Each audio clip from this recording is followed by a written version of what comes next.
देखो cash debit होना चाहिए था, कैश डेबिट हुआ है, यस सर, तो कैश तो करेक्ट है, कैश में कोई दिक्कत नहीं। अब सस्पेंस तुम्हारा क्रेडिट हुआ है, तो इसको सही कैसे करोगे? तो डेबिट करोगे सस्पेंस को, 4000 रुपए से डेबिट करो।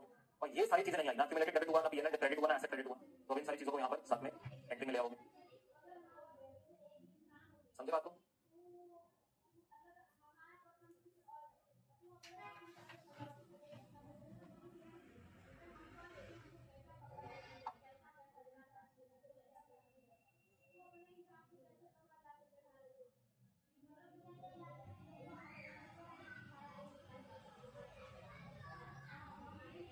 ठीक है बेटा, सस्पेंस को डेबिट करके खत्म किया है, और जिनको हमने डेबिट क्रेडिट नहीं किया था उनको डेबिट क्रेडिट किया, ताकि उनके अकाउंट में सही बैलेंसेस पहुंचे। ये इसका पूरा एडजस्टमेंट है। आज मैं ऐसा क्वेश्चन है होमवर्क में भी डालूंगा, तो इसलिए आप एक बार मेरे साथ क्लास में करेंगे, एक बार घर पे खुद करेंगे। अगला पॉइंट कह रहा है depreciation is to be provided on plant and machinery at 10% on cost. अभी उन्होंने वो कह रहा है depreciation is to be provided, मतलब अभी प्रोवाइड नहीं किया हुआ, यानी ये जो एक्यूमुलेटेड डेप्रिसिएशन का बैलेंस है, ये फर्स्ट अप्रैल वाला बैलेंस है। कौन सा ईयर डेप्रिसिएशन इसमें ऐड नहीं हुआ, प्लांट एंड मशीनरी पे जो हमने देना है, तो वो हम प्रोवाइड फॉर करेंगे। तो देख लेंगे जैसे भी आता है, कह रहा है you are required to prepare omega limited balance sheet as at 31 March 12, statement of PNL with notes to accounts for the year 31 March 12 as per schedule 3, ignore previous year figures and taxations.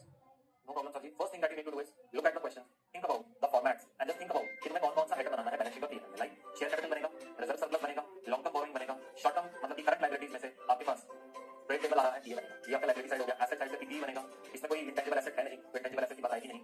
और अपने पास क्या बोलते हैं, current assets में inventory है, trade receivable है, cash and cash equivalent, ये रहा बैंक का बैलेंस। इसके अलावा देखो और कुछ है एसेट साइड पे? जी नहीं सर। तो ये चीजें हमको सोचनी होती हैं बस कि हमारा बैलेंस शीट में क्या पूरा फॉर्मेट जाएगा, पीएनएल तो मोर और लेस बनता ही बनता है पूरा, इसमें इतना इशू नहीं है। आइए मेरे बच्चे, so this is your illustration number 2 given on page number 11.25।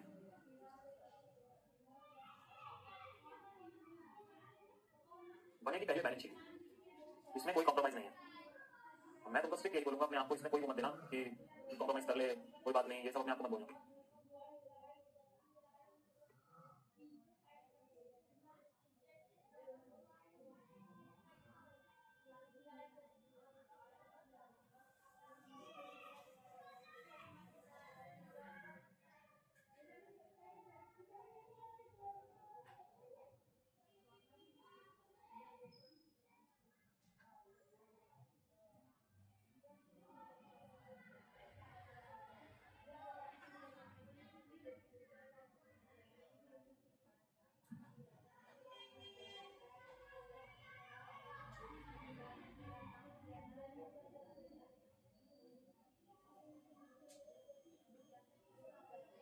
और मैं बेटा आप लोग अब धीरे धीरे ना अपना स्पीड थोड़ा तेज करने की कोशिश करें, क्योंकि क्या है कि मैंने आपको स्लो क्वेश्चन भी करवा दिया दो, अब हमको ये भी देखना है कि एग्जाम फिनिश करना है। हम लोग बिल्कुल ऐसे नहीं चल सकते कि आप धीरे धीरे लग रहे हैं नहीं चलता है बेटा, समझिए इस बात को। हमें एम करना है 3 मिनट में पूरा फॉर्मेट बना देना है क्वेश्चन का, फिर हम सोचेंगे हमें इसका जितना नंबर करना है वो कहाँ से अरेंज करना है।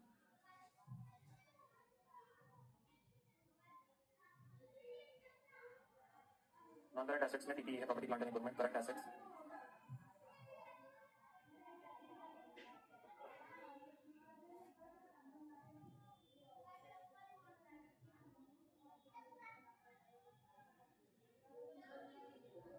इन्वेंटरी आ गया, ट्रेड रिसीवेबल आ गया, कैश एंड कैश इक्विवेलेंट आ गया, टोटल।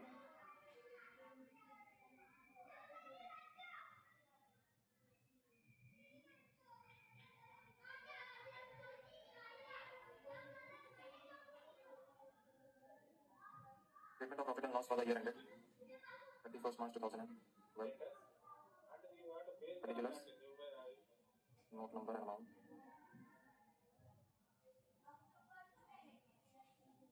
income में revenue from operations,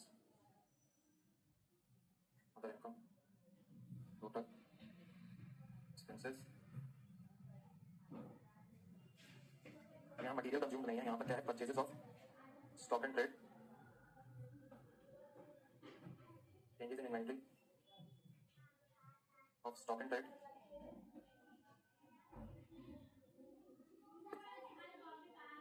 salary cost उन्होंने नहीं दिया, फैक्ट्री एडमिन ये सब आ रहा है।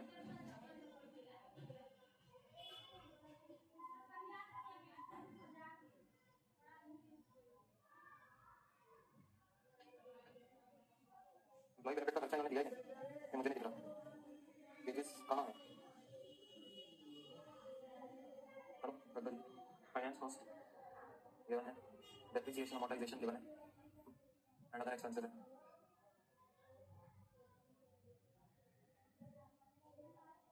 टोटल ये यहाँ पे बनेगा प्रॉफिट बिफोर टैक्स।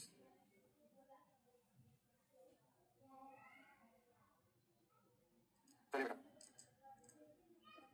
डन। अब नोट शीट नहीं करते हैं, मेरे फॉर्मेट तो बन गया। शेयर कैपिटल के लिए बनाना ही है, रिजर्व सरप्लस के लिए बनाना ही है। लॉन्ग टर्म बोरोइंग्स में 10% डिबेंचर्स हैं, यहीं पे मेंशन कर दिया हो तो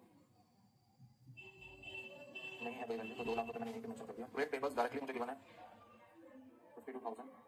प्रॉपर्टी प्लांट इक्विपमेंट को बनाना ही है। इन्वेंट्री में क्लोजिंग इन्वेंट्री मेरे को गिवन है सीधी 86,000 की। ट्रेड रिसीवेबल का बैलेंस भी गिवन था सीधा 96,000। कैश और कैश इक्विवेलेंट में 20,000।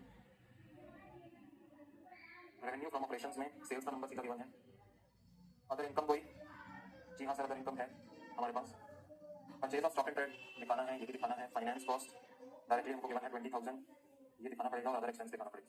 सो I have 8 notes to accounts का प्लानिंग। अब बस और हमको 10 मिनट मतलब जो नोट्स बनाने में टाइम लगेगा बस वो है, बाकी क्वेश्चन हो गया। ठीक है शुरू करो नोट्स। अब देखो बैलेंस शीट के मेरे पास 3 नोट्स हैं, तो मैं अपने पास यहाँ पर एक पेज की जगह छोड़ूंगा हमारे नोट्स टू अकाउंट्स जो बैलेंस शीट के हैं उसके लिए। और सेकंड पेज से चलो मैं थोड़ा सा जगह और छोड़ देता हूँ। 4th नंबर नोट्स में शुरू कर दूंगा अदर इनकम। अदर इनकम पे क्या जाएगा? सबसे पहले profit on sale of machine. कितना प्रॉफिट होगा? देखो 4,000 रुपए का तुमने बेचा था, एसेट का कॉस्ट था 10,000 और उसका अक्यूमुलेटेड डेप्रिसिएशन था 8,000, तो 2,000 का वैल्यू बचा था, तो 2,000 रुपए तुमको प्रॉफिट। ठीक हो गई बात। इसके बाद आ रहा है purchases of stock and trade. अब तुमने हमारे पास क्या देखना है मेरे बच्चे? ग्रॉस परचेजेस देखना है। तुम्हारे पास एडजस्टेड परचेजेस गिवन है, मतलब इसमें से क्लोजिंग स्टॉक माइनस हो चुका है, तुम्हें तो देखना है टोटल तुमने कितने का परचेज किया था। तो तुमने किया था ये वैल्यू का परचेज, तो 406 का तुमने परचेज किया। चेंजेस इन इन्वेंटरी, अब मुझे ओपनिंग स्टॉक का वैल्यू क्वेश्चन में नहीं गिवन है, तो मैं अज्यूम कर रहा हूं मेरा ओपनिंग स्टॉक जो है वो 0 है, माइनस जो क्लोजिंग स्टॉक का वैल्यू है वो है 86,000। तो मेरा चेंजेस इन इन्वेंटरी कितना आ गया बेटा? 86,000। सेवंथ मेरे पास कौन सा है? अदर इनकम हो गया, परचेज हो गया, चेंजेस इन इन्वेंटरी हो गया, डेप्रिसिएशन एंड अमोर्टाइजेशन।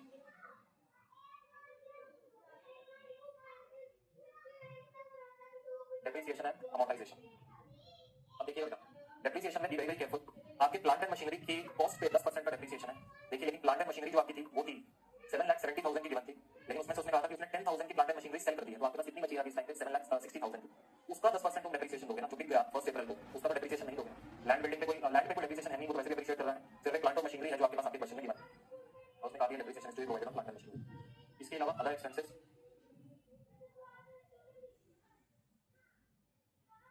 इसके अलावा अदर एक्सपेंसेस अब देखिए कौन कौन से हैं। Factory expense 60,000, administration expenses 30,000, selling expenses 30,000, ये मेरा बन गया टोटल 120। इसके अलावा तो कोई खर्चा नहीं है। जाकर अपने पीएनएल में लिखिए सारे वैल्यूज।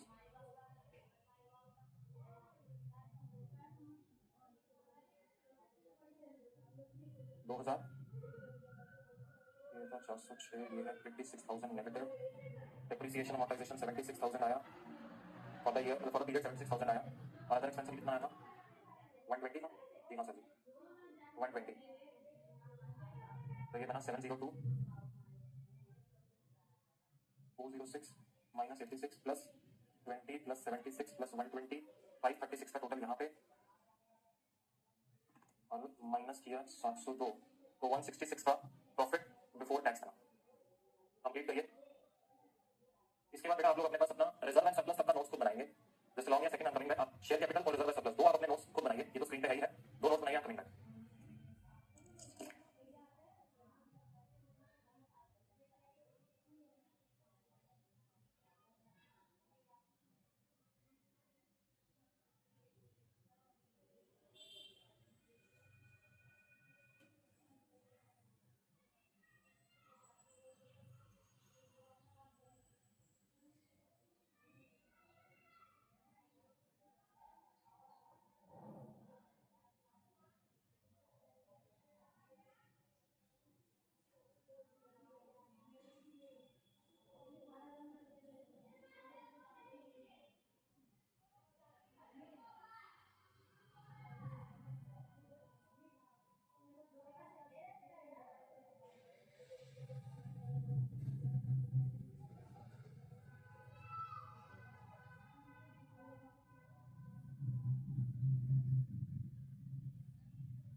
इस क्वेश्चन का मेन हाईलाइट ही वही है।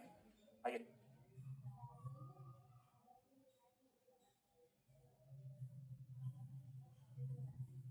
बनाया आप लोगों ने, ट्राई किया आपने, आप शेयर कैपिटल,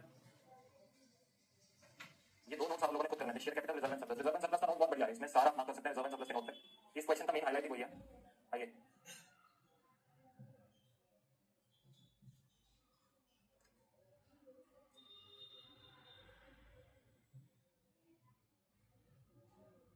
शेयर कैपिटल में सबसे पहले उसने मुझे ऑथराइज कैपिटल दिया हुआ है।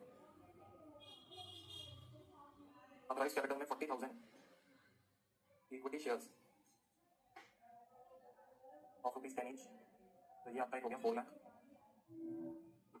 Issued subscribe and paid up capital,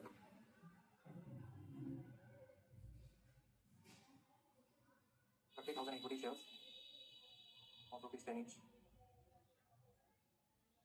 3 lakh. Main highlight तो यहाँ पर था वो था रिजर्व एंड सरप्लस। अब रिजर्व एंड सरप्लस में सबसे पहले रीवैल्यूएशन रिजर्व आना था, जो इसका फर्स्ट पॉइंट है। रीवैल्यूएशन रिजर्व कितने का आना था सर? मैं 360 पर वैल्यू कर रहा हूँ अपने जो ये है लैंड है उसको, और जो मेरा लैंड का ओरिजिनल कॉस्ट था वो 220 था। सो 140 का रीवैल्यूएशन रिजर्व बनेगा। इसके अलावा आपके पास जनरल रिजर्व भी गिवन है। जनरल रिजर्व का बैलेंस था 130 और पीएनएल का बैलेंस गिवन है विच इज 72,000। अब इस 72,000 में से सबसे पहले मुझे तो इंटरिम डिविडेंड हटाना पड़ेगा। मैंने आपको कहा था मैं एंट्री पास करना पड़ेगा, reserve and surplus account debit to interim dividend 18,000 रुपए, पहले तो वो हटाना पड़ेगा। ऐड करेंगे प्रॉफिट फॉर द ईयर, जो डिविडेंड बेटा अब ये इस साल जो हम 2 अप्रैल को भी हम बोल रहे हैं कि हमने डिक्लेयर किया है, वो यहाँ पर नहीं आएगा क्योंकि वो आफ्टर ईयर एंड गया है। 166 कितना हुआ? 72 प्लस 166 माइनस 18, 220 का वैल्यू आया। ये था तुम्हारा रिजर्व एंड सरप्लस, ये है तुम्हारा reserve and surplus. 220 130 plus 140 which is 490। इसके अलावा तो सिक्योरिटी प्रीमियम रहेगा सर, सिक्योरिटी प्रीमियम रहेगा, इसके नीचे ले देते हैं ऐड करके सिक्योरिटी प्रीमियम 40,000, तो ये बनेगा टोटल 530। 530 यस रुद्र, ठीक है बेटा, वेरी वेरी गुड। जिस बच्चे ने ट्राई किया है उसके पास आंसर होगा, जिसने नहीं हाँ बाकी भी कंफर्म कर रहे हैं आंसर, हाँ यही आंसर है। और इसके बाद फाइनली हमारे पास एक रह गया हमारा प्रॉपर्टी प्लांट एंड इक्विपमेंट, ठीक है। जो रिकॉर्डिंग में भी बैठते हैं ना, सपोज अगर रिकॉर्डिंग देख रहा है लाइव नहीं आता, अगर मैं कोई चीज कहता हूँ कि ये चीज बनाओ तो एक बार क्लास में बनाया था उसको, इसलिए बोलता हूँ क्योंकि वो शायद चीज आपको घर पे जाके इशू दे सकता है। तो एक बार क्लास में मेरे साथ कर लोगे, दिमाग लगा लोगे तो घर पे नहीं मिलेगा वो वाला इशू तुम लोगों को। लैंड हो गया 360 का, हमने रिवैल्यूएशन अपवर्ड किया है इधर। अब प्लांट एंड मशीनरी के लिए देखिएगा, प्लांट एंड मशीनरी के लिए ग्रॉस वैल्यू वैसे था 770, इसमें से हमने जिसका ग्रॉस वैल्यू 10,000 था उसको बेच दिया, तो अब टोटल ग्रॉस वैल्यू कितना हो गया, या नेट ग्रॉस वैल्यू बोलूं, दैट इज 760। इसमें से मैं माइनस करूंगा मेरा अक्यूमुलेटेड डेप्रिसिएशन का वैल्यू। अब अक्यूमुलेटेड डेप्रिसिएशन कैसे निकालूंगा? ओपनिंग अक्यूमुलेटेड डेप्रिसिएशन था 172 का, सबसे पहले मैंने फर्स्ट अप्रैल को मशीन बेची होगी 8,000, उसका अक्यूमुलेटेड डेप्रिसिएशन मैंने डेबिट करके खत्म कर दिया, जर्नल एंट्री दिखाया था। ऐड करूंगा डेप्रिसिएशन फॉर द ईयर, वो 76,000 निकाली थी नीचे, ये देखो ये निकाली थी 76,000 का डेप्रिसिएशन फॉर द ईयर, वो ऐड हो जाएगा इसके अंदर। एंट्री क्या होता है? Depreciation to provision for depreciation, कितना बनेगा 172 माइनस 8 प्लस 76 विच इज 240।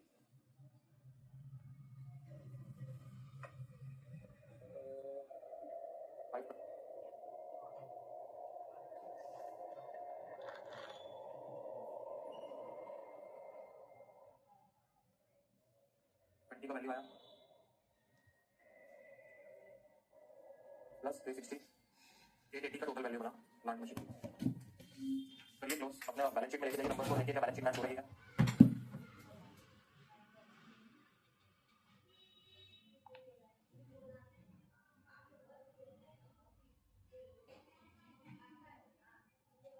का कैपिटल है 530 का इवैल्यूएशन रिजर्व है। लक्ष द्या, अनोळखी फोन नंबरवरून सिम डिॲक्टिव्हेशन वीज पुरवठा खंडित होणे शिवांशु कह रहा है मैच हो गई है, वेरी गुड बेटे। और पीटी अपने आए थे 880 के, तो बच्चों में मुश्किल है सर, बैलेंस शीट मैच हो गई है, यानी कि 14 मार्क्स हमने फिर से एक और बार कॉपी कर लिए हैं। हमारे कमीशन के 14 नंबर और शेड्यूल 3 के 14 नंबर, 28 मार्क्स पे तो पहुंच गई तुम्हारी जगह। और इस फोन से ना किया 2-3 वीडियो किया, उसके बाद नहीं हो रहा है स्पेस, नहीं हो रहा है इस वीडियो से रिकॉर्ड, वो स्पेस फुल बता रहा है, पता नहीं क्यों सीरियसली। पूरा बनवाएगा पर अब आप ले लीजिए अपने पास एक छोटा सा ब्रेक के बाद 3 हेडर्स पे उनको एक्सप्लेन करूंगा पीएनएल के 3 हेडर्स और उस पर एक क्वेश्चन लगाऊंगा। बेसिक लेवल ऑफ क्वेश्चन सब आपने कर लिया, एक अच्छा क्वेश्चन करेंगे देखिएगा, बढ़िया क्वेश्चन, चलिए आज ही बेटा ब्रेक के बाद मतलब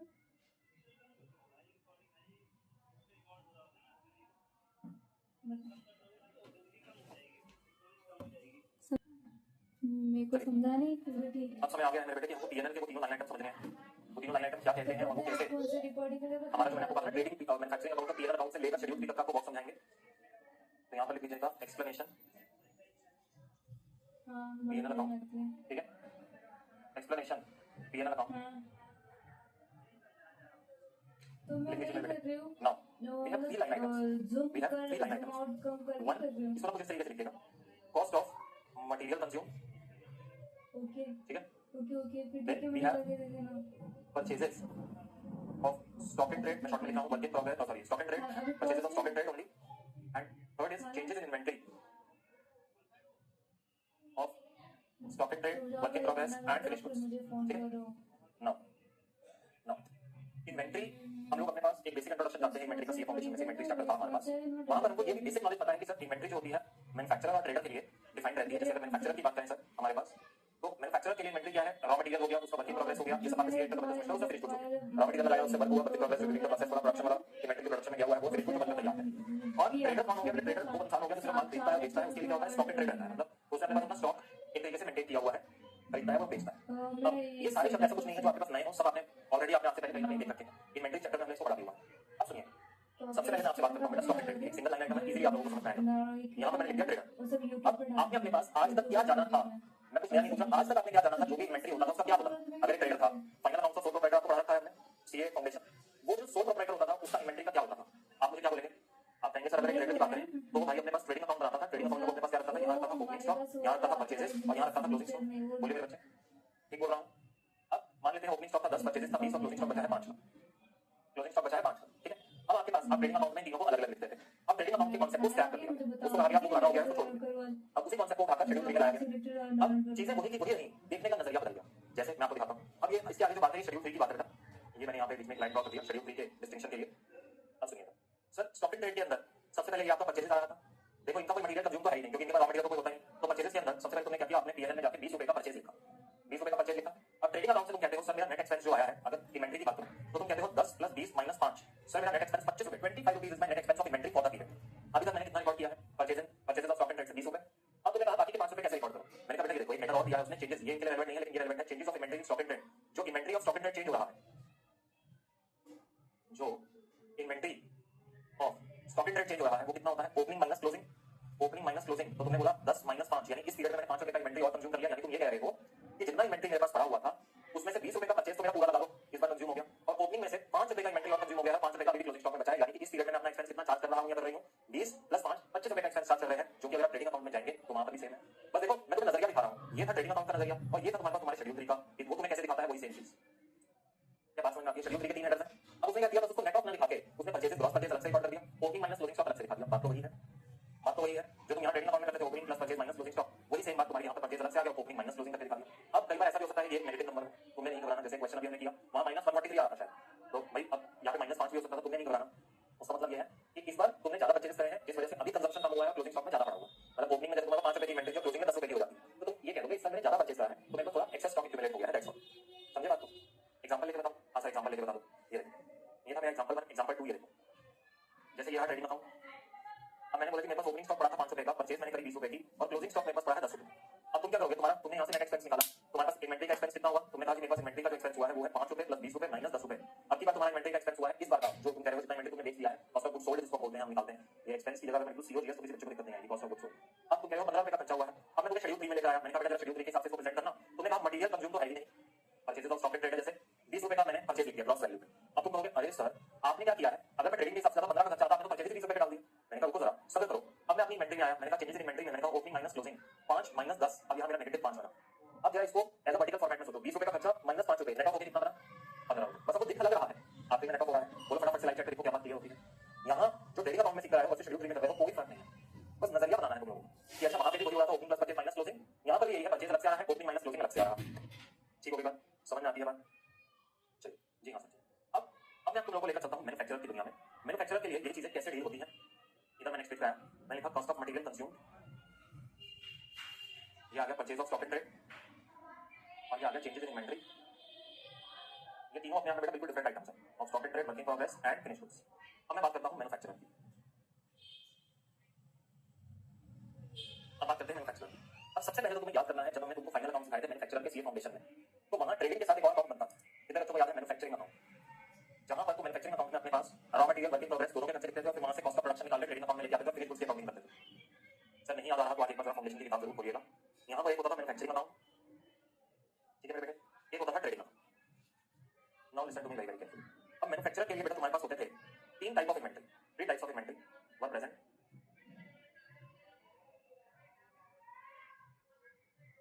मैन्युफैक्चरर के लिए तीन तरीके की इन्वेंटरी होती थी बेटा, एक होता था रॉ मटेरियल, एक होता था वर्क इन प्रोग्रेस और एक होता था फिनिश गुड्स। जानते ट्रेडिंग अकाउंट के ऊपर लिखा है फिनिश गुड्स, आप भी इसी तरह लिखते हैं। सबसे पहले रॉ मटेरियल का अकाउंटिंग की बात करते हैं, वो कैसे होती थी?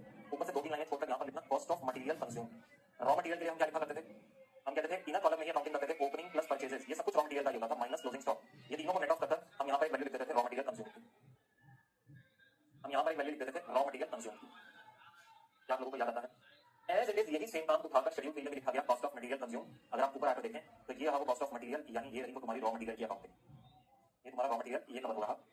यहाँ पर भी तुम यही करोगे opening stock of raw material plus purchases minus closing stock. अब बेटा याद रखना तुम्हारे पास जैसे रॉ मटेरियल का खर्चा गिवन है, ओपनिंग स्टॉक का 10 रुपए, परचेजेस थे 20 रुपए और क्लोजिंग स्टॉक का 5 रुपए, तो तुम्हारा खर्चा जैसे यहाँ 25 रुपए बनता है, as it is same manner में 25 रुपए का खर्चा यही 10 प्लस 20 माइनस 5 ये 20 ये 25 रुपए का खर्चा तुम्हारे शेड्यूल 3 में भी तुमको देखने को मिलेगा।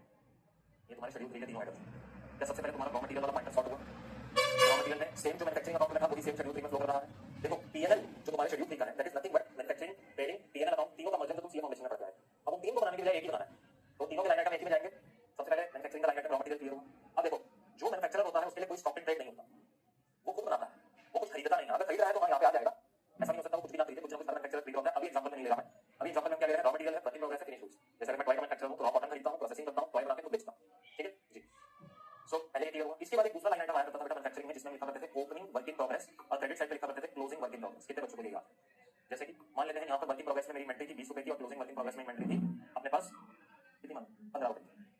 तो हम इस तरीके से डेबिट और क्रेडिट साइड पे लिखा करते थे, दोनों अलग साइड लिखने का मतलब है this minus this, opening minus closing. याद आती है बात? आनी चाहिए बेटा। अब यही सेम चीज शेड्यूल 3 ने कैसे दिखाई हमको? शेड्यूल 3 कहता है changes in inventory of stock in trade work in progress. अब यहाँ इसने बोला change in inventory of work in progress, इसने क्या बोला? Opening minus closing. Opening minus closing, ये आ गया 20 माइनस 15 विच इज 5 रुपए का खर्चा। जैसा वहां होता था डेबिट माइनस ये क्रेडिट जितना बचा हुआ है वही सेम इन्होंने यहाँ पे नेट ऑफ करके 5 रुपए लिख दिया। ठीक हो गई बात? आखिरी टाइप ऑफ इन्वेंटरी हमारे पास ट्रेडिंग अकाउंट में आती थी। अब यहाँ से हमारा निकलता था कॉस्ट ऑफ प्रोडक्शन। अगर आप लोगों को याद हो तो यहाँ से हम निकालते थे जो भी बैलेंसिंग होता था कॉस्ट ऑफ प्रोडक्शन निकल जाता था। कॉस्ट ऑफ प्रोडक्शन फिर जो भी यहाँ से हमारा निकल के आया था वो ट्रेडिंग में जाता था डेबिट साइड, ये चला जाता था कॉस्ट ऑफ प्रोडक्शन।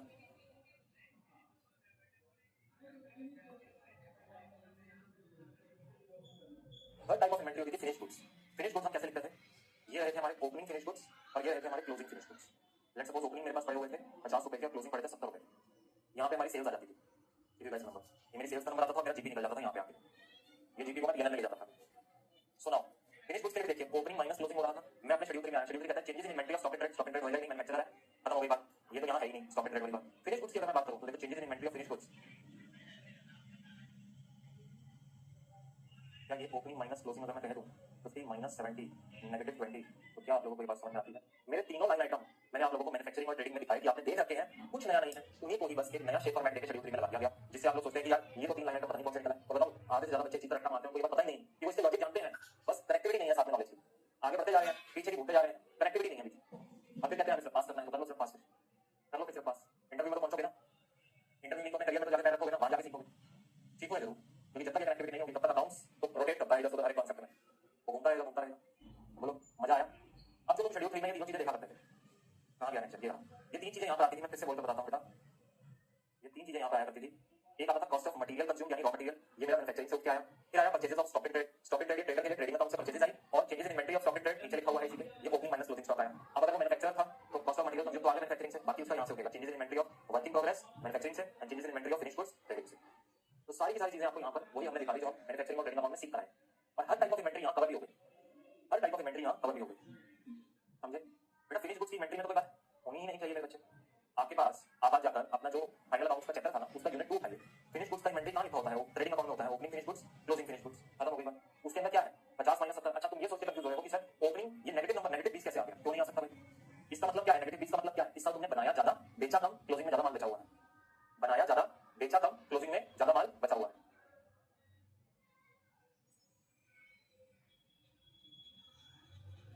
समझे? अब समझे? तुमने इस साल ज्यादा बना दिया, कॉस्ट ऑफ प्रोडक्शन तुमने ज्यादा ले ली, अब तुम्हारा 50 प्लस दिस माइनस दिस होना चाहिए ना। अब तुमने अपने पास यहाँ से सारे नंबर जोड़ दिए तो तुम्हारा cost of production gross value क्या? तो तुम्हें ये भी तो नेगेटिव लेना पड़ेगा ना, जो 20 रुपए का एक्सेस क्लोजिंग स्टॉक इस साल जनरेट हो गया है,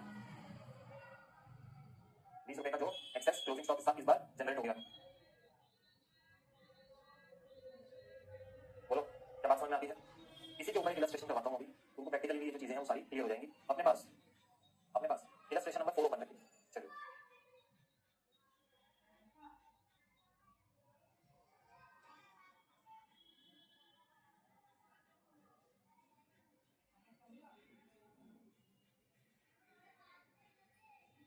इलस्ट्रेशन 4 ओपन करिए।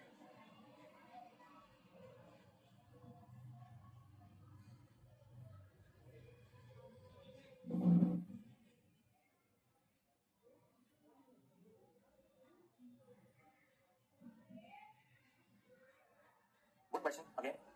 You are required to prepare a statement of profit and loss and balance sheet from the following file balance extracted from the books of International Hotels Limited on 31st March 2012. यहाँ पे क्या बोल रहा है? Authorized capital divided into 5,000 6% preference shares of 100 each and 10,000 equity shares of 100 each। Subscribe capital के अंदर 5,000 6% preference shares subscribe capital में आ रहा है। इक्विटी कैपिटल में 8,05,000 आ रहा है। इसको जरा करिए, अभी देखेंगे इसको। परचेजेस में आगे कह रहा है, ये रहा वाइन सिगरेट सिगार और फूड स्टफ का। Wages and salary, rent rates and taxes, laundry, sales के अंदर अगेन वाइन सिगरेट सिगार और फूड। जरा इसको भी हम देखेंगे। परचेज सेल जो अलग लगा है ना, इसको देखेंगे। कोल, फायरवुड, कैरियज, कूलियज। ये कैरियज एंड कूलियज क्या होगा? ट्रांसपोर्टेशन के खर्चे। ट्रांसपोर्टेशन, कैरियज एंड कूलियज ट्रांसपोर्टेशन के खर्चे। आपके सन्ड्री एक्सपेंसेस हो गए, advertisement, repair, rent of rooms. अभी रेंट ऑफ रूम्स दे रहा है उनको, billiards, miscellaneous receipt, discount receipt, transfer fees. एक सेकंड जरा देखें जरा यहाँ पे इनका काम क्या है। अगर आपने नोट किया हो, इंटरनेशनल होटल्स लिमिटेड, ये क्या है? ये क्या है बताइए बेटा। एक होटल है।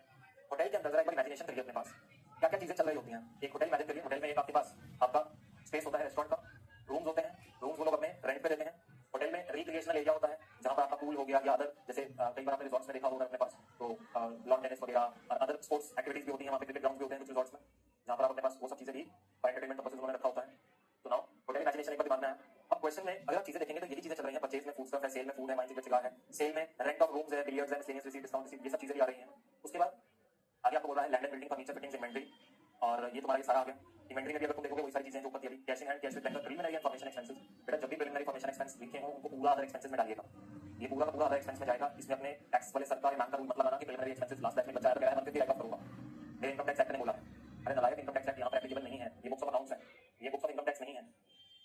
तो ये प्रीलिमिनरी एक्सपेंसेस को पूरा एक ही बार अदर एक्सपेंस में डाल के खत्म करना। डिबेंचर्स, इसको 4 मार्क करिए। 6% है, 2 लाख रुपए के। PNL, tradable, debt receivable, investment, goodwill, general reserve, wages and salaries outstanding. देखो ट्रायल बैलेंस के बाद ये सारी चीजें बने, यानी ये सारी एडजस्टमेंट्स हैं। अब वेजेस एंड सैलरी है, तुम जाकर ये आउटस्टैंडिंग वाला तुम क्या कर सकते हो, वेजेस एंड सैलरी पे बिंदु लगा सकते हो, डॉट लगा सकते हो कि यहाँ मेरा एडजस्टमेंट है, यहाँ मेरा एडजस्टमेंट है। वाइन सिगरेट सिगार्स का एक इन्वेंटरी एज 31 मार्च बोल रहा है। डेप्रिसिएशन अगर एडिशनल इन्फॉर्मेशन में गिवन है, इसका मतलब अभी प्रोवाइड फॉर नहीं की हुई, मेरे को करनी है। तो फर्नीचर, फिटिंग्स और लैंड एंड बिल्डिंग पे, furniture, fittings, land and building पे भी बिंदु लगा दिया। चलिए सर आगे बोलता है equity capital of 1st of April stood at 7,20,000, that is 6,000 fully paid, 6,000 shares fully paid and 2,000 shares 60 paid। ये 1st April की बात कर रहा है। कहता है directors made a call of 40 per share on 1st of October। अब उन्होंने क्या किया, ध्यान से सुनिएगा। 6,000 शेयर थे, 100 रुपए उन्होंने दे रखे थे और 2,000 शेयर थे, 60 रुपए उन्होंने दे रखे थे। तो उनका कैपिटल कितना बनता है? 6 लाख, और ये 1,20,000 मिला के 7,20,000 रुपए का मेरा कैपिटल बनता है। ठीक है, 7,20,000 रुपए का मेरा कैपिटल बनता है। अब सुनिएगा आगे बोलते हैं directors made a call of 40 per share on 1st of October। इस पर उन्होंने बाकी का 40 रुपए भी मंगवाया। A shareholder could not pay the call of 100 shares and his shares were then forfeited and reissued at 90 per share as fully paid। CA foundation की adjustment CA inter में पूछ ली उन्होंने। अब आप ये नहीं बोल सकते कि सीए इंटर के कोर्स में नहीं है issue of shares. Let me make this thing clear to you guys. कोई बच्चा ये नहीं कह सकता सीए इंटर के कोर्स में नहीं है सर, इसलिए मैं क्वेश्चन आउट ऑफ सिलेबस मांगूंगा। नहीं, उन्होंने कहा हमने तुम्हें फाउंडेशन में पढ़ाया अकाउंट्स में इशू ऑफ शेयर्स, यहां पर हम उसका एडजस्टमेंट डाल सकते हैं। तो तुम अपने आप कॉम्प्लेक्सिटी समझो कि भाई साहब अब इंटर में तुम्हारे को बच्चा वाला ट्रीटमेंट नहीं है कि तुम्हारे को बुक में है वही आएगा। अगर वो पहले भी पढ़ा चुके हैं तो माना जाएगा कि तुमको आना चाहिए। समझे? अब सुनो इधर, यहाँ पे उन्होंने 40 रुपए मंगाए, सबने दे दिए। 100 शेयर्स जिसके पास एक वो इंसान ऐसा था उसने नहीं दिए। अब सर 100 शेयर्स वाले ने नहीं दिए तो तुम्हारे पास क्या हुआ? पैसा पहले तो कितना आया? 1900 शेयर्स पे तुमको 40 रुपए और आ गए, यानी 1900 इंटू अगर मैं 40 करूं तो 76,000 तुमको और आ गया। अब आगे ध्यान से मेरी बात सुनो। सर 100 शेयर्स ऐसे थे जिन्होंने पैसा नहीं दिया, उनको हम लोगों ने फोरफिट किया और रीइशू किया 90 रुपए पे।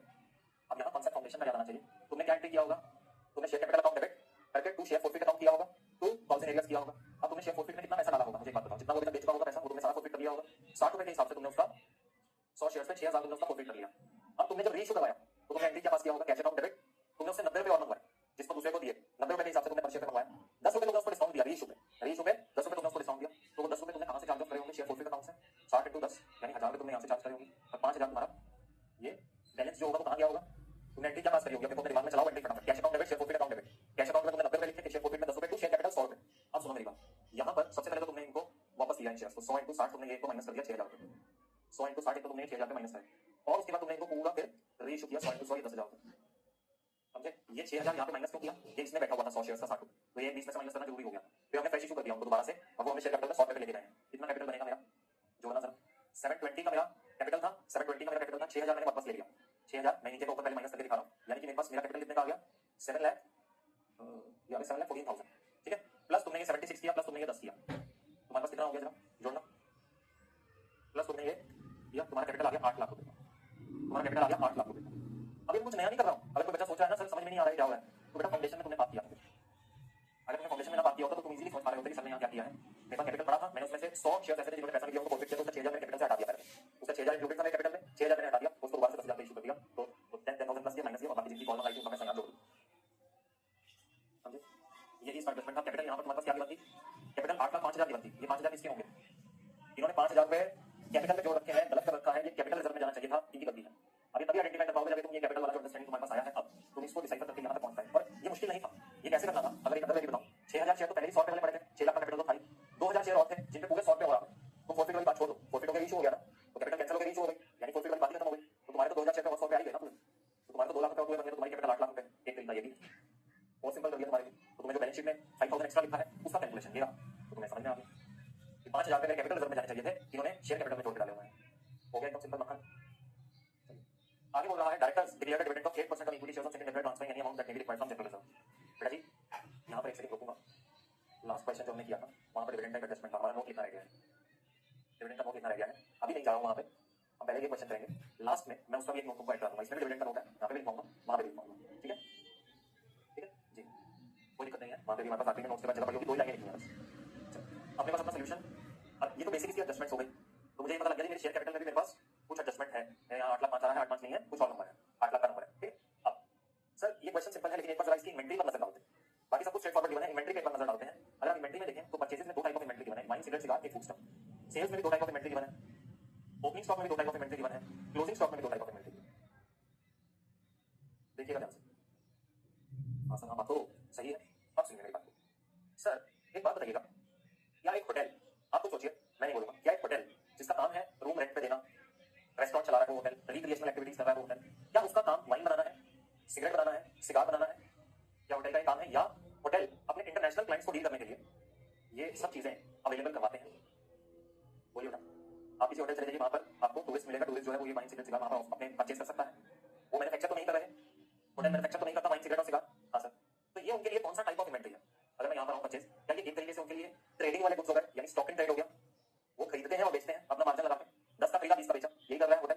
लेकिन एक बात बताइए, जो फूड स्टफ है, एक होटल जो है जो फूड स्टफ बना रहा है, वो क्या रॉ मटेरियल रॉ सब्जियां खरीदता है, उनकी प्रोसेसिंग करता है, और फाइनली उस होटल में जो आगे हम सब्जियां एक फाइनल फिनिश प्रोडक्ट की तरह तुम लोगों को सर्व करी जाती हैं, या वो ऐसे करता है बाकी कच्ची गोभी लेके आया, तुमने गोभी का ऑर्डर दिया, गोभी तुम्हारे सामने ला के रखी, लो जी अपने आप इसको देख लो तुमने करना है, ऐसा तो नहीं करता।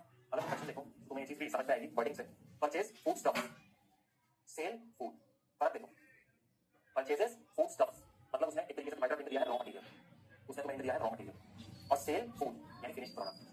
अगर तुम ओपनिंग में भी ओपनिंग क्लोजिंग इन्वेंटरी देखोगे तो वहां पे भी फूड स्टफ का पड़ा हुआ है, सब्जियों का स्टॉक पड़ा होगा साल की बिगनिंग में, और सब्जियों का स्टॉक साल के एंड में भी पड़ा होगा, ये क्वेश्चन का अंडरस्टैंडिंग। एक मेरे पास inventory stock in trade given है, और एक इन्वेंटरी मेरे पास रॉ मटेरियल जो मतलब जो जिसमें डील कर रहे हैं रॉ मटेरियल वगैरह सब गिवन है। तो अगर डील नहीं कर रहे हैं प्रोसेस करके फिनिश गुड बना के बेच रहे हैं, तो मैं दोनों का अब अंडरस्टैंडिंग लेकर आया हूं, शेड्यूल 3 में इनके एडजस्टमेंट्स का दोनों का अंडरस्टैंडिंग अप्लाई करेंगे हम लोग। मुश्किल बिल्कुल नहीं है, अंडरस्टैंडिंग होगा तो तुमको अच्छा लगेगा, मजा आएगा करने करवाने के बाद डायरेक्ट पोस्ट करा एंट्री तुम कभी कर जाते, लेकिन उसमें मजा नहीं आता। अब समझ लगाया है तो तुमको अच्छा लगेगा, मजा आएगा करने का काम, समझे। क्वेश्चन शुरू करें। अब देखो क्वेश्चन जब भी हम शुरू करते हैं, मैंने तुमको भी स्टार्टिंग से क्या बोला था, डिवेंचर की जब भी बात आए हमेशा डिवेंचर्स को ध्यान से देखना, अगर उनका रेट लिखा है ना तो डिवेंचर पे इंटरेस्ट पक्का जाएगा, जब तक वो एडिशनल इन्फॉर्मेशन ये ना बोलते कि डिवेंचर का इशू करना लास्ट डे। अब यहाँ पर 6% इनटू 2 लाख अगर मैं कर दूं तो ये हो गया 12,000 रुपए, ये हो गया 12,000 रुपए। अब पूरा क्वेश्चन जरा छानिए, पूरा क्वेश्चन छानिए, क्या डिवेंचर इंटरेस्ट जो है मतलब कोई क्वेश्चन नहीं दिख रहा। अब ये उसका एक हिडन इन्फॉर्मेशन, बच्चा पूरा क्वेश्चन कर जाएगा, उसका आंसर भी मैच करेगा बट उसका प्रॉफिट गलत निकलेगा, बैलेंस शीट मैच कर जाएगी बेटा। क्यों? क्योंकि तुमने क्या किया, तुमको बताता हूं, तुमने इंटरेस्ट एंट्री स्किप किया ना, तो तुमने डेबिट और क्रेडिट दोनों में कर दिया। जब इंटरेस्ट एंट्री स्किप किया तो तुमने interest account to interest payable कर दिया, तुमने ये दोनों स्किप किया, एक्सपेंस और लायबिलिटी दोनों स्किप किया, तो तुम्हारा प्रॉफिट तो गलत आएगा लेकिन बैलेंस शीट मैच हो जाएगी, क्योंकि तुम्हारा डेबिट क्रेडिट दोनों ही तुमने फुल ओमिशन किया है। अगर रेक्टिफिकेशन ऑफ एरर्स याद हो, अगर हम कंप्लीट ओमिशन करते हैं बैलेंस शीट मैच हो जाती है, ट्रायल बैलेंस भी मैच हो जाता है, लेकिन आंसर मतलब रियल लाइफ में कोई इंपैक्ट होता है। सर इतना इन डेप्थ है अकाउंट्स में, जो बच्चे आपके भी कई दोस्त यार होंगे जो सिर्फ ये सोच लेते हैं कि यार 1-2 लेक्चर कहीं से इधर से यूट्यूब से मिल जाएंगे तो हम अपना अकाउंटेंसी कर जाएंगे अपनी जिंदगी के सबसे गोल्डन ईयर्स में, जब सीखने का टाइम है। ये वो बच्चे हैं जो अपने करियर में ले जाते हैं और नो रीजन, ओवर स्मार्टनेस के चक्कर में, जो इन डेप्थ को छोड़कर कहते हैं कि नहीं यार फिर पढ़ी हम देखेंगे, फिर बाद में जाकर स्ट्रगल करते हैं। तो रियलिटी बेटा आपको लग रहा होगा कि ऐसा ऐसे क्यों बोलते हो बेटा, जब स्टूडेंट स्ट्रगल करता है ना फिर मैसेज करता है कि सर बहुत स्ट्रगल हो रहा है फील्ड में स्ट्रगल तो आएगा क्योंकि तुमने क्लास में मेहनत नहीं करी फील्ड में तो स्ट्रगल आएगा क्योंकि जो क्लास में सीख लेना चाहिए था प्यार से जब कोई पढ़ा रहा था तब तुमने चूज किया कि हमें कोई जरूरत ही नहीं है या ओवर स्मार्ट बहुत सारे बटन हमारे आसपास भी होंगे आजकल थोड़ा तुम्हारा जो जनरेशन है वो डिफरेंट है हमारे टाइम पे चॉइस ही ऐसा नहीं होता था कि हम मतलब सोचते नहीं थे कि यार ये प्रोफेशनल लेवल की स्टडी है हम लोग इसमें कहीं ऐसे अपने लिए वो कर जाए चलिए बैलेंस शीट ऐसा 31 मार्च 2012 फॉर्मेट नहीं बेटा फटाक से फॉर्मेट नहीं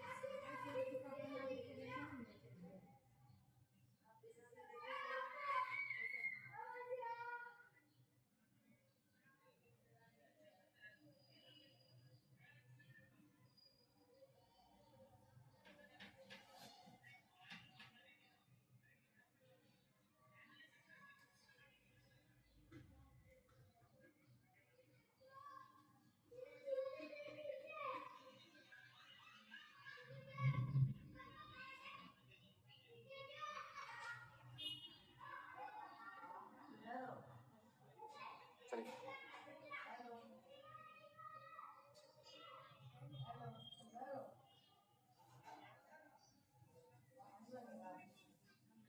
share capital share holders fund divide share capital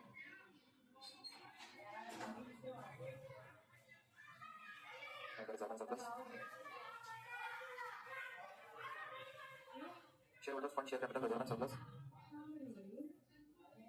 इसके बाद हमारा आया नॉन करंट लायबिलिटी में लॉन्ग टर्म बोरिंग्स आ रहा है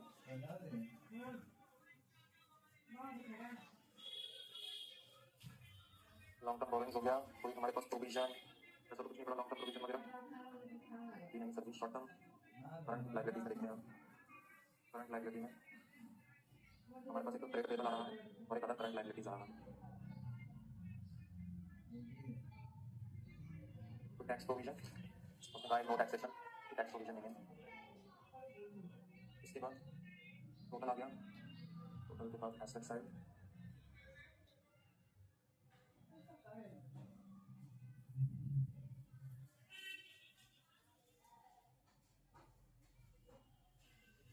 property plant and equipment intangible कोई एसेट है एक बार चेक कर लीजिए गुडविल वगैरह का नंबर गुडविल हुआ चलो अच्छा इंटेंजिबल देखो इतने सारे लाइन आइटम्स होते हैं आपको एक बार चेक करना पड़ता है किसी के लिए भी प्रैक्टिकली पॉसिबल नहीं है तो एक बार क्वेश्चन करके उसको सारा याद रख लेते हो सामने क्वेश्चन करना और फिर करना पड़ेगा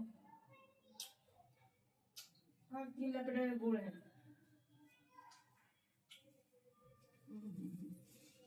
हां तीन लकड़े कैसे कैसे बोल रहे हैं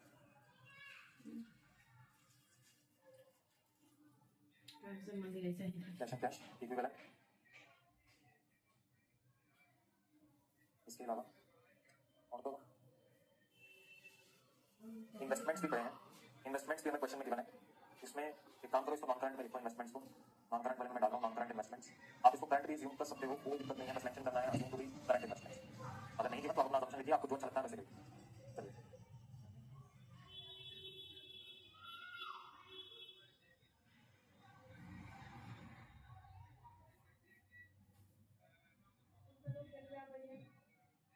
statement of profit or loss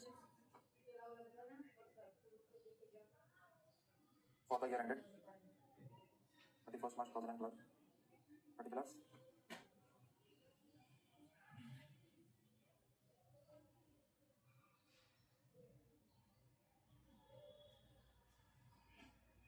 पहला आ गया income revenue from operations other income total उसके बाद एक्सपेंसेस में cost of material consume cost of material consume और इसके बाद आ रहा है purchases of stock and trade सब्जी रोटी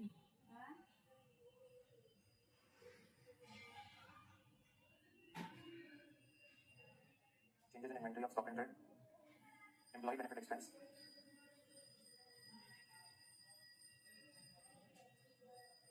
finance cost employ benefit expense हो गया फाइनेंस कॉस्ट हो गया और depreciation amortisation other expenses total of expenses ये आ गया बी इनकम का ये था प्रॉफिट बिफोर टैक्स आ गया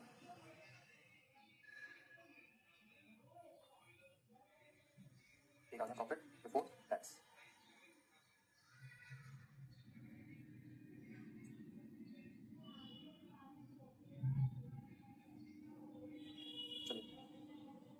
अब नोट्स का प्लानिंग करते हैं बेटा, क्वेश्चन थोड़ा लेंदी है ये वाला। शेयर कैपिटल का बनेगा ही बनेगा, रिजर्व का बनेगा ही बनेगा। लॉन्ग टर्म बोरोइंग्स के अंदर आपके पास अगर सिर्फ डिबेंचर्स हैं, ऊपर लेके चेक जरूर कीजिए। एक तो डिबेंचर हो गए 6% वाले, अब 2000 डिबेंचर्स हैं वो, और उसके अलावा देखिए कोई और तो नहीं है लॉन्ग टर्म, नहीं सर। तो आप अपने पास यहाँ पर नीचे ब्रैकेट में 6% डिबेंचर लिखते हैं, वैल्यू कोड कर दीजिए 2 लाख रुपये। ट्रेड पेबल्स का नंबर मुझे एक्जैक्टली 42,000 गिवन है, ये इसके लिए नोट नहीं रहने दीजिए नोट, अदर करंट लायबिलिटी का नोट रहेगा। लेकिन मेरे पास एक इंटरेस्ट पेबल वाला पॉइंट भी आ रहा है यहाँ पे 4, और ये इंटेंजिबल में मेरे पास गुडविल है सर, और देख लीजिए और कोई इंटेंजिबल तो नहीं है जी, नहीं सर जी। इन्वेस्टमेंट्स पे मेरे पास डायरेक्टली गिवन है मेरे, तो मैंने लिख दिया गुडविल। इन्वेस्टमेंट्स पे 272,300 का वैल्यू मेरे को गिवन है, और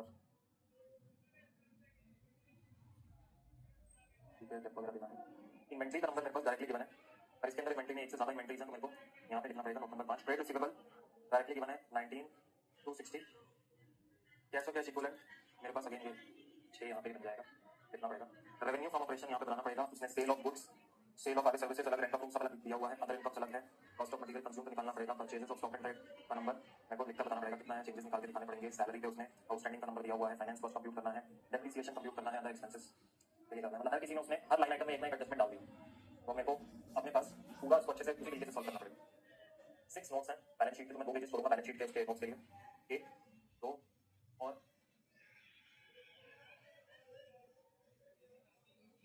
7th नोट ऑनवर्ड्स मेरा रेवेन्यू फ्रॉम ऑपरेशन चालू हो जाएगा। अब देखिएगा सेल्स में मेरे पास नंबर गिवन है,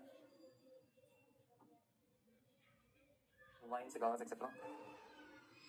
रेवेन्यू देखिए, एक होटल का रेवेन्यू, एक तो उसके सेल ऑफ फूड स्टफ से आ रहा है, ये सब उसके रेवेन्यू का पार्ट एक हो गया, और एक उसका सेल ऑफ सर्विस भी हो रहा है। सेल ऑफ सर्विस में क्या जाती है चीजें बेटा, rooms, lodging services, rent of room है, और साथ में मैंने आपको कहा था कि वो लोग अपने पास अपने जो प्लेग्राउंड्स वगैरह हैं वो भी मेंटेन करते हैं, एक्टिविटी एरियाज मेंटेन करते हैं। बिलियर्ड्स जो है ये आपने वो ग्रीन कलर का टेबल देखा होगा, बॉल्स वगैरह रहती हैं, स्नूकर के नाम से भी आप लोग कई डिफरेंट गेम होता है, स्टूडेंट ने जो पास में मुझे बताया कि सारी डिफरेंट है आपके उस चीज से, कॉन्सेप्ट वही रहता है, वही स्टिक है, बॉल्स हैं, स्ट्राइप्स, सॉलिड्स, जितने बच्चों ने खेल रखा है देखो, हाँ एक बॉल बूल, हर बैच में नालायकों को पता ही होता है बिलियर्ड्स क्या है, जिनको नहीं होता उनको इमेजिनेशन आ गया, वो हरे से लगता है, ऐसे टेबल होता है, ऐसे बॉल सजाते हो तुम उसके ऊपर, यहाँ से पहला स्ट्राइक होता है, ऐसे गोले गोले गोले गोले बने हैं, लास्ट में तुमने क्या करना है, ब्लैक वाला बॉल लास्ट का बॉल होता है। सारी चीजें आ गई, ज़्यादा समझ आ गया किधर कहीं है। हाँ सर, अब इन सब चीज़ों के लिए अपने वो जितने भी रिक्रिएशनल एक्टिविटीज रखते हैं इसके लिए होटल्स चार्ज करते हैं, फ्री में नहीं है। आप कई होटल्स फ्री में भी देते हैं, जैसे बहुत ही लग्जरियस जो 5 स्टार्स हो गए वो सब फ्री में भी अलाउ करते हैं अपनी प्रॉपर्टी में उनको यूज करना।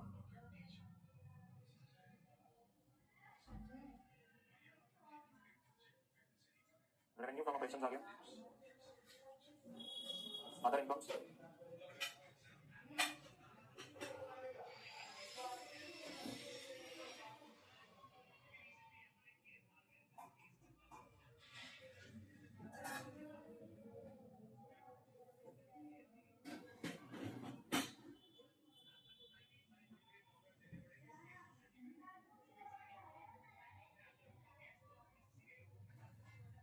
ये इनके अदर इनकम्स हो गए।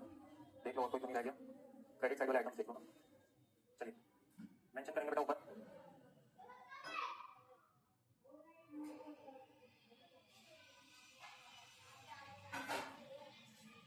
$179,700 and $6,800 का अदर इनकम था, 179 तो 186,500 का टोटल बना है। आगे आ रहा है cost of material consume, purchases of stock and trade, ये सब चीजें आ रही हैं। आइए आप पूरा चलते हैं मेरे पास।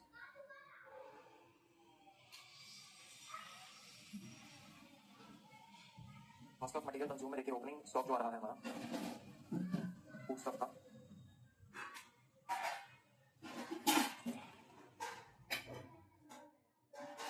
$5,260 opening stock plus purchases is 36,200 closing stock 16,400 5,260 plus 36,200 minus 16,400 नहीं मारेगी तो तब तक थोड़ी करेगा 25,060 इसका आदत एक बार हो गया है ना कॉस्ट ऑफ मटेरियल कंज्यूम का नंबर है। उसको ना फिर आपके पास आपका आएगा परचेजेस सोने का महल भी दे देगा ना।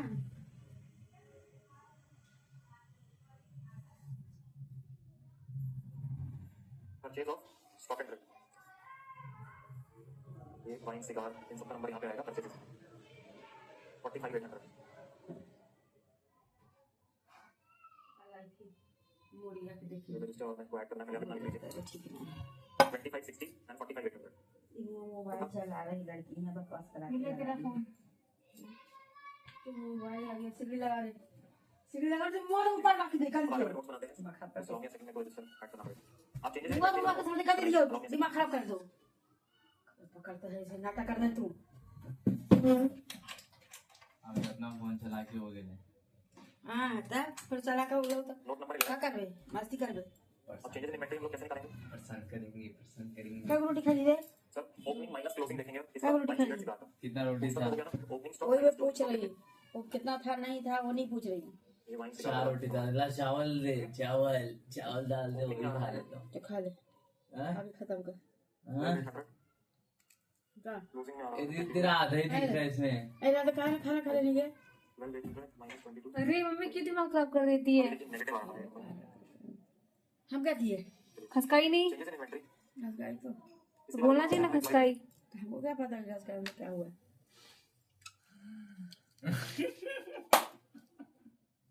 कब से पता नहीं कैसा चल पर रहा इसको था देखना, इससे को ध्यान नहीं है, खुद का ध्यान रखना तू। वेजेस एंड सैलरी गिवन है 28,300 ऑपरेशंस खाली लगा दी हो गया चुप ना में साथ में दे रखा है क्या हो रहा नहीं हो रहा है इतना हो रहा तो पढ़ नहीं सकती है। 1280 वो लेक्चर हो चुके हैं मेरे लेक्चर हो सकता है, फिर क्यों रिकॉर्ड कर रही चुप है? रह तू 29580 देखना हमें नन ऑफ योर बिजनेस नाना से बिजनेस मारेंगे अभी तुम्हें हम। बोलने भी नहीं आते फाइनेंस कॉस्ट कैसे देखा कॉस्ट में यहाँ पर तुमको 10 फंड वेंचर क्या बोला फिर से बोल, क्या बोली नाना का बिजनेस और क्या? नहीं नन ऑफ योर बिजनेस 12,000 रुपये का गिरी खर्चा आएगा। इसके बाद फाइनेंस के बाद तुम्हारे पास आ रहा है डेप्रिसिएशन अमोर्टाइजेशन के खर्चे। Depreciation amortisation free hold land building है फर्नीचर फिटिंग्स है। पता नहीं अपना हिल जा रहा है ये। फिर मैं तुझे हिला दूंगी फर्नीचर फिटिंग है 5% आज रात खाना खा के एंड लैंड एंड अरे बिल्डिंग खाया कितनी मार चाट रही है हाँ थे 850 into 2%। बात का है बच गया था ना 50 into 2 ये तो 17,000 रुपये ये हो गया। सब कम एंड 26,300 into 5% 4315 ये हो गया 17,000। This is coming out to be 21315। ये तुम्हारा हो गया डेप्रिसिएशन अमोर्टाइजेशन। और अब इसको छोड़ के जो बाकी सारा रह गया है वो अदर एक्सपेंसेस में जाएगा।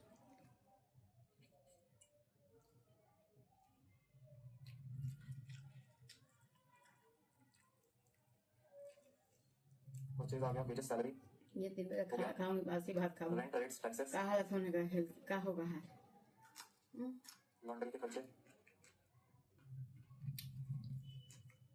कूल एंड फायर ताजा में बासी भात खाना माना है जब बासी 3290 रोटी होने चार बचा बना रोटी हूँ कैरेज एंड कूलिएज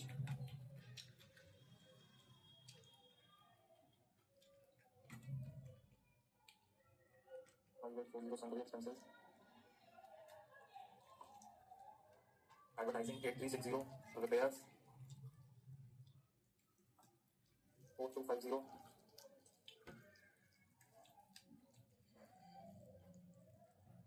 preliminary expenses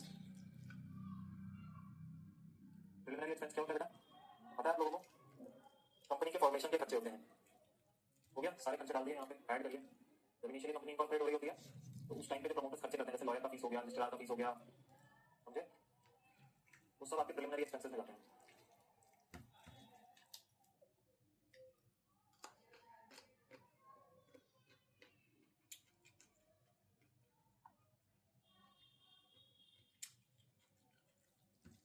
चलिए डन ये सारे नंबर्स ऊपर लिखने का टाइम की तरफ अपने पीएनएल में 40,221.315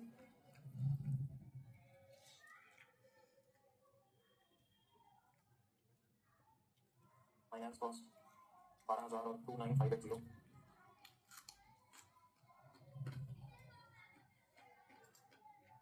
और चेंजेस इन इन्वेंटरी 9700 नेगेटिव आ रहा है ऊपर चेक कर लेते हैं हाँ ठीक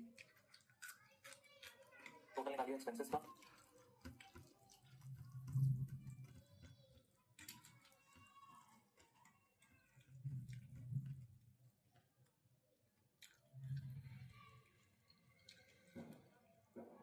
164,255. Yes, very good Puneet. और आपका जो प्रॉफिट आया है वो कितना आया है मेरे बच्चे? This is 22,245, 2245, this is 2245। चलिए डन। अब बैलेंस शीट वाला पार्ट रह गया। 1 2 3 4 5 6 नोट्स टू अकाउंट्स रह गए। आइए शेयर कैपिटल से स्टार्ट करते हैं अपने पास।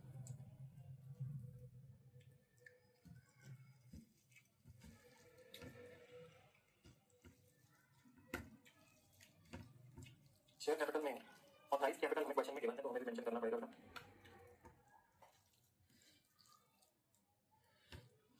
उसने कहा है 5,000 6% preference shares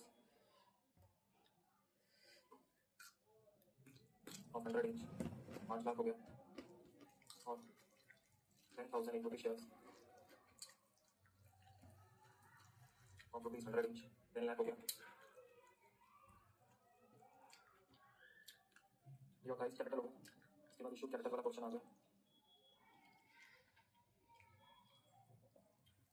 5,000 6% preference shares of 100 inch,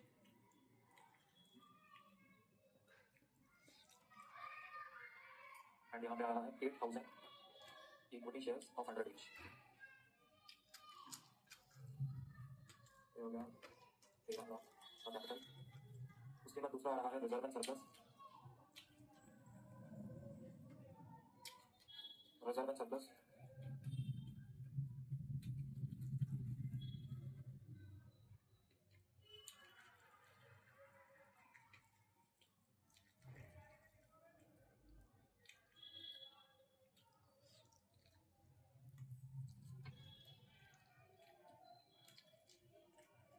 PNL का बैलेंस है 41,500। Profit for the year 22,245, 63,745। और उसके बाद जनरल रिजर्व में बैलेंस बचा हुआ है और साथ में कैपिटल रिजर्व का बैलेंस आया था। कैपिटल रिजर्व का बैलेंस कैसे निकाला था बेटा? 100 शेयर्स थे, 60 रुपये फॉरफिट करे थे पर शेयर, और उन्हीं 100 शेयर्स को हम लोगों ने 10 रुपये पर शेयर के एक्स्ट्रा प्राइस पे, मतलब एक्स्ट्रा डिस्काउंट पे बेच दिया था। तो 5,000 रुपये का हमारा कैपिटल रिजर्व निकल जाएगा। सीए फाउंडेशन का नॉलेज हमारा यहाँ यूज हुआ था। इसके अलावा कोई ये आ गया, ये हो गया जी? नहीं सर जी, 2,05,000, 268,745, 268,745। पहले दोनों नंबर ऊपर लिख देते हैं, फिर आगे बढ़ेंगे।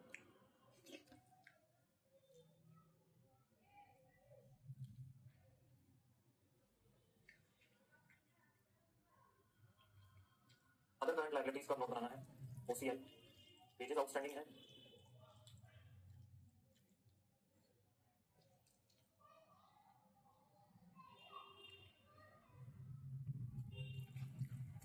$1,280। इंटरेस्ट पेबल है 13,280। इसके बाद property plant and equipment,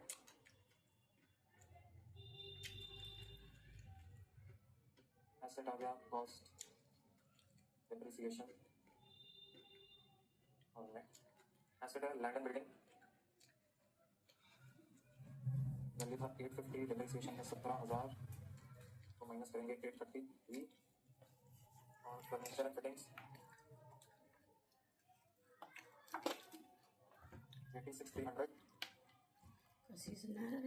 furniture fitting 86,300। और उसके बाद 4,315 माइनस इक्वल टू 81,985, 33, 914,985,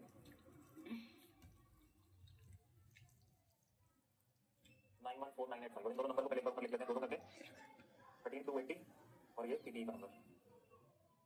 ये रहा है 13,280 और ये आ गया पीपी का नंबर 914,985। डन। दो रह गए, inventory, cash and cash equipment, दोनों ही बस सम टोटल ही हैं इनके। इन्वेंट्री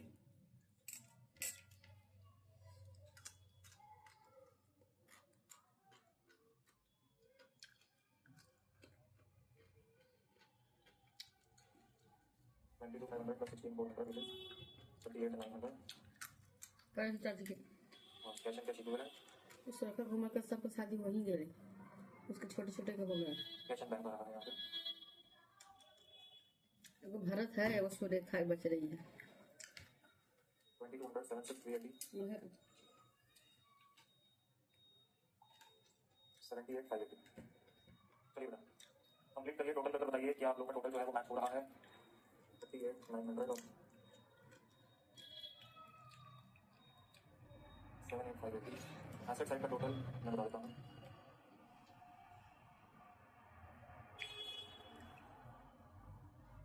$18,24,025 आ रहा है। एक बार मैं चेक कर लूँ, उसके बाद आप लोग लिखिएगा 18,24,25। यहाँ पे यही गए, दो ये गया, 268 745 ये गया, और ये आ रहा है 42,000। सर मैच हो रही है बैलेंस शीट, बहुत ही बढ़िया। बच्चों में खुशी की लहर, इतना बड़ा क्वेश्चन था 18,24,25, लेकिन अभी ये क्वेश्चन खत्म नहीं हुआ बेटा। डिविडेंड का नोट है वो हम लोगों ने एडिशनल में देखा, ठीक है। फुल फ्लेजेड एक बड़ा क्वेश्चन यही था जहां हमने इन्वेंटरी का भी एडजस्टमेंट देखा, cost of material, consume purchases, ये तीनों आइटम जिसमें हमने देखे वो ये क्वेश्चन था, ठीक है ना। अब इधर आप अपने पास जहाँ पे तुम्हारा लास्ट नोट जाके खत्म हो रहा है वहाँ पे तुम अपना नोट नंबर 16 डाल दो। ये प्रपोज डिविडेंड बोल रहा है, कितना है? Directors have declared dividend of, इसको नाम दो डिविडेंड। यहाँ पे लिखो डिविडेंड ऑफ रुपीज, कितना हुआ? 8% ऑन इक्विटी शेयर। तो डिविडेंड ऑफ रुपीज 8 पर शेयर, 100 रुपये का शेयर था, और equity share of rupees 100 each declared on 2 अप्रैल 2002।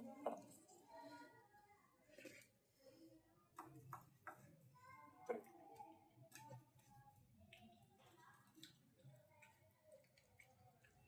लिखा। एक लास्ट वाले क्वेश्चन का भी नोट रह गया था डिविडेंड का, वो भी लिखवा दो। जी हाँ सर जी, ये वाला अपना क्वेश्चन था ना, ब्रेक से पहले कर रहे थे हम लोग, ओमेगा वाला इलस्ट्रेशन 2 का भी नोट लिखिए। ये नोट नंबर 9 बना लीजिए डिविडेंड का।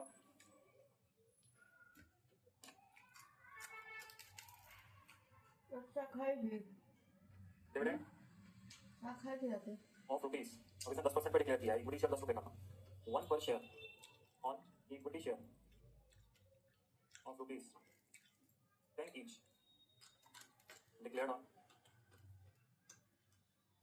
2 अप्रैल 2002। ये लास्ट क्वेश्चन का इलस्ट्रेशन 2 था, उसमें लिखवाया, ठीक हो गया? जी हाँ सर जी, चलिए बहुत बढ़िया। अब अपने पास होमवर्क लिखिए आज का, इलस्ट्रेशन नंबर 6।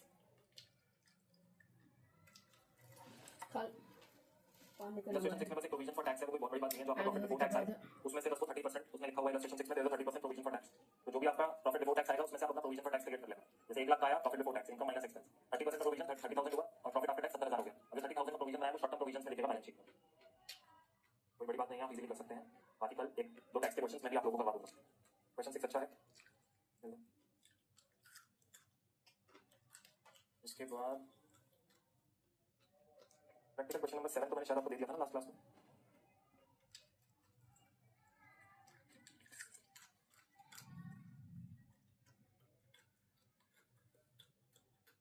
सेवन 8 6 और 9 हो चुका है।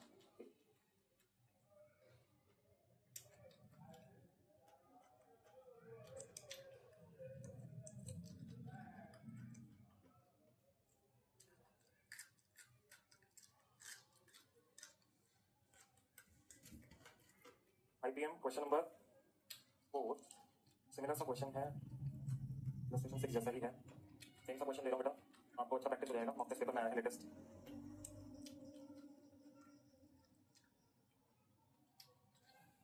IPM question number 5 again latest mock test paper का क्वेश्चन है, सिंपल है।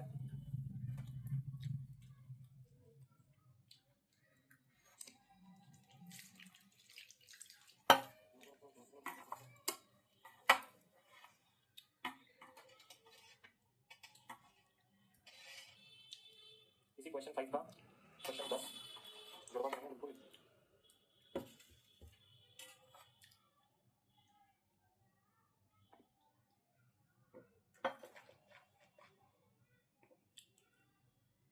ये तो दोनों एक ही है, इनमें से कोई एक कर लेना। 5 और 10 में से कोई एक कर लो, दोनों एक ही है। चलो आज के लिए इतना ही, बाकी कल करेंगे। तुम्हें 3 क्वेश्चन मतलब 5 और 10 में से कोई एक कर लेना, बाकी ये 2 क्वेश्चन करके इतना करके जरूर आइएगा। मैंने एक क्वेश्चन कम इसलिए दिया ताकि आप अच्छे से प्रैक्टिस कर सकें। थोड़ा टाइम लगा के, आधा घंटे के क्वेश्चन है तो मैंने कहा हाफ का अप्रॉक्स होगा आपका, ठीक है। हो गई जी। आज के लिए बस तो इतना ही। हम तब तक मिलेंगे और मेहनत करने के लिए, हार्ड वर्क करने के लिए, आगे बढ़ने के लिए। तब तक अपना ध्यान रखिए, खुश रहिए, मेहनत करते रहिए, ठीक है? Okay, take care all.